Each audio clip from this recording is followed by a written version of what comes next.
Assalamualaikum dan salam Sarawak Maju Makmur bersama saya Fidas Matrang. Tumpuan berita malam. Kerajaan Sarawak komited untuk terus memperkasakan pembangunan di kawasan luar bandar bagi meningkatkan kegiatan ekonomi penduduk. Menurut Timbalan Premier Sarawak Dato' Ahmad Awang Tengah, liasan pembangunan infrastruktur asas seperti elektrik, air dan jalan raya di Sarawak dilakukan secara berterusan dan berperingkat. Katanya antara infrastruktur asas tersebut seperti menaik taraf, jalan pesisir, implementasi projek, jalan utama kedua Second Trunk Road, pembinaan jambatan, menara telekomunikasi, bekalan elektrik, air, skim penempatan semula SPS dan skim pembesaran kampung SPK. Beliau berkata demikian ketika berucap pada majlis penyampaian cek pampasan bagi balih Mapai Overhead Transmission Line Project dan surat hak milik tanah Seksyen 18 Kanun Tanah Negeri KTN di Dewan Suara Kapit pada Selasa. Menteri Sumber Asli dan Pembangunan Bandar 2 merangkap Menteri Perdagangan Antarabangsa dan Pelaburan Sarawak itu menambah dalam pelaksanaan projek pembangunan tersebut perlu pengambilan tanah untuk memastikan ia dapat dilaksanakan sama ada ianya tanah berhak milik atau tertakluk kepada Tanah Adat Bumi Putera NCR serta dibayar pampasan mengikut jumlah tafsiran dan penilaian yang sepatutnya. Katanya projek Baleh Mapai Overhead Transmission Line projek ini akan menyumbangkan kepada agenda pembangunan lestari negeri Sarawak yang selaras dengan perkembangan kapasiti jana kuasa dan permintaan dari industri intensif tenaga di Sarawak, Corridor of Renewable Energy atau SCORE. Mengenai pengukuran tanah juga, Kerajaan Sarawak katanya tetap akan meneruskan pengukuran tanah NCR dan telah diluluskan oleh Premier Sarawak dengan peruntukan sebanyak 40 juta ringgit. Terdahulu, Timbalan Menteri di Jabatan Premier Sarawak Undang-Undang dan Istiadat Merangkap Adun Burit Goram, Jefferson Jamit Unyat dalam ucapan aluannya berkata, usaha pengukuran tanah NCR inisiatif baru ini merupakan usaha berterusan Kerajaan Sarawak yang sentiasa komited mengiktiraf hak pemilikan tanah kepada rakyat setelah ianya sahih mengikut perundangan. Dalam majlis itu, seramai 52 orang pemilik tanah menerima surat hak milik tanah Seksyen 18 KTN dengan keluasan 137,376 hektar serta keseluruhan tanah lot sebanyak 57 lot. Paparan selanjutnya di Engkelili, prihatin terhadap nasib mangsa kebakaran rumah panjang Peter Igoh Mujan Skrang.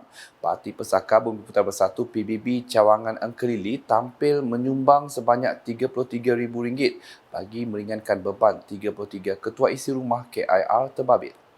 Sumbangan tersebut diserahkan oleh Ahli Dewan Negara merangkap Ketua Cawangan PBB Engkelili, Senator Susan Cemerai Anding pada Selasa di Rumah Panjang Peter Igoh, Mujan Skrang di mana setiap KIR akan menerima RM1,000. Ketika ditemui, Susan mengingatkan penduduk Rumah Panjang berkenaan agar sentiasa bersabar menempuh ujian yang menimpa mereka. Menurut Susan lagi, selain PBB, terdapat juga sumbangan lain yang diterima oleh penduduk, termasuk sumbangan daripada badan bukan kerajaan NGO, individu dan kerajaan gabungan Parti Sarawak GPS. Dalam perkembangan sama, penduduk Rumah Panjang itu memohon agar kerajaan mempercepatkan proses pembersihan sisa-sisa kebakaran kerana mereka ingin mendirikan rumah panjang yang baru di tapak tersebut. Kejadian pada 31 Mac 2023 itu memusnahkan sepenuhnya rumah panjang diperbuat daripada kayu itu serta harta benda penduduk. Dalam perkembangan lain, penduduk Kampung Kude, Dungun kini boleh menarik nafas lega apabila projek membaik pulih jambatan kayu di kampung berkenaan siap sepenuhnya lebih awal dari jadual asal pada Ogos depan. Ahli Dewan Undangan Negeri Adun Satok Datuk Ibrahim Baki berkata, projek tersebut merupakan salah satu projek program transformasi luar bandar RTP yang telah diluluskan pada hujung tahun lalu dan dimulakan pada 20 Februari lepas. Beliau berkata demikian semasa berucap dalam majlis program penyerahan dan perasmian projek baik pulih Jambatan Kayu Kampung Kude, Dungun pada Selasa. Tambah beliau, tempoh masa yang singkat untuk menyiapkan projek ini menunjukkan kontraktor yang dilantik menjalankan tanggungjawab yang baik demi keselesaan penduduk kampung. Dan daripada itu, beliau juga memberitahu bahawa Kerajaan Gabungan Parti Sarawak GPS sentiasa prihatin dan mengutamakan rakyat lebih-lebih lagi dalam menangani masalah mereka. Justru katanya rakyat haruslah menghargai usaha kerajaan dengan sentiasa memelihara keharmonian kaum dan agama untuk mengelak perbalahan kaum serta menikmati pembangunan kemakmuran bersama. Boleh ke paparan berikut, acara yang dinantikan Kuching Festival Fair 2023 bakal kembali diadakan bermula pada 28 Julai ini hingga 20 Ogos depan. Datuk Bandar Majlis Bandaraya Kuching Selatan MBKS Datuk Wee Hong Seng memberitahu acara tahunan itu bertujuan memperingati peristiwa Kuching mencapai status bandaraya pada 1 Ogos 1988. Menurut beliau, tahun ini menandakan ulang tahun ke-35 pesta itu diadakan bagi meraihkan makanan, belia, sukan, budaya dan masyarakat di Kuching yang berteraskan matlamat pembangunan mampan SDG. Beliau berkata demikian dalam sidang media Kuching Festival Fair 2023 di bangunan MBKS pada Rabu. Datuk Wee menambah sebanyak 17 aktiviti akan dianjurkan bersempena Kuching Festival Fair 2023 seperti International Friendship Cities Night, Perakan Jalanan 60 Tahun Sarawak Merdeka, Kuching Got Talent, Kejohanan Bina Badan MBKS dan banyak lagi. Ujar beliau, program International Friendship Cities Night akan menyaksikan komuniti dihibur oleh persembahan daripada 4 bandar dari luar negara iaitu Guro dari Korea Selatan, Guangzhou dan Zhenjiang dari China dan Bandar Asuka dari Jepun. Sementara itu, beliau juga akan menekankan kepada para pengunjung Kuching Festival Fair 2023 untuk membawa bekas makanan dan beg kita semula sendiri kerana MBKS sedang menguatkuasakan dasar larangan plastik.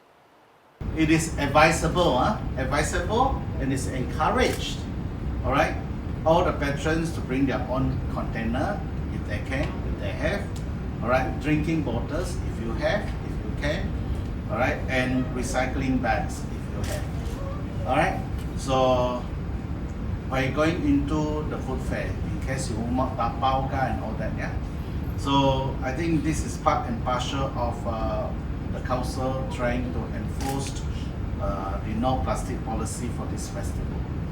Okay, and we hope that everyone will support this campaign and raise the awareness even during our celebration of this festival. Perkembangan seterusnya, Pejabat Pelancongan dan Perdagangan Sarawak Singapura Statos bekerjasama dengan salah satu pengeluar tilapia terbesar di Sarawak iaitu Borneo Eco Fish Senin Berhad bagi meneruskan semula usaha mengeksport bekalan ikan tilapia batang air ke Singapura. Ketua Pegawai Eksekutif Statos, Chiu Chang Guan berkata, Borneo Eco Fish mendapat permintaan yang konsisten daripada pasaraya Sheng Siong di Singapura namun menghadapi kekangan semasa pandemik COVID-19 hingga menyebabkan bekalan produk dihentikan sebelum ini. Menurut Chiu, pihaknya akan terus mempertingkatkan lagi usaha memperkembangkan bekalan produk Borneo Eco Fish bukan hanya di pasaraya sahaja, tetapi ke tempat yang mempunyai permintaan bekalan ikan berkenaan. Of course, through this Sheng Siong store, we can also looking at many other options. For example, I think we will just talk about besides frozen. In the future, we can also talk about chill fish, and they can also sell in the Jurong Fisher or other wholesaler. So there is many other channels of market that we can look into. Of course, happy to say that we can put forward our Borneo Eco Fish branding in Singapore because of what competition. Because in Singapore, not necessarily from Sarawak, but from other neighboring countries as well. But their quality is not good enough because ours is the best. So we have no muddy taste, but people don't know. But that is where our marketing effort have to be there and to make sure people love Sarawak products and they know once they taste it, they'll come back. So that is where. Beliau berkata demikian dalam sidang media di Borneo Eco Fish Senin Berhad pada Rabu.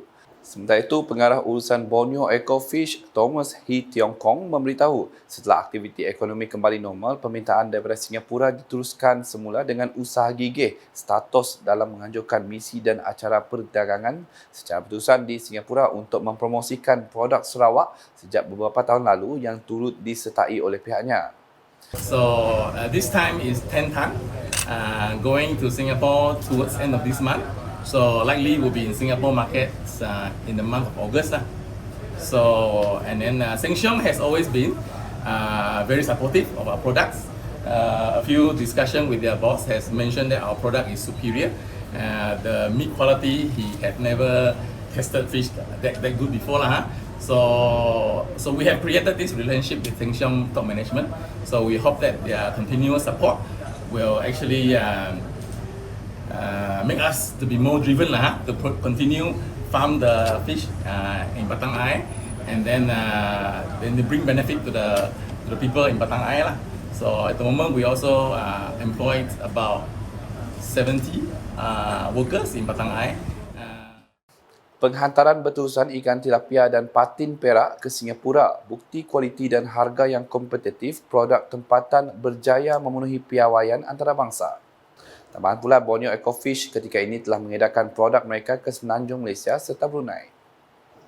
Itu pula, Jabatan Tanah dan Survey Bahagian Serian telah menganjurkan dialog pengukuran tanah hak adat Bumi Putera NCR di Bilik Mesyuarat Pejabat Daerah Serian pada Rabu.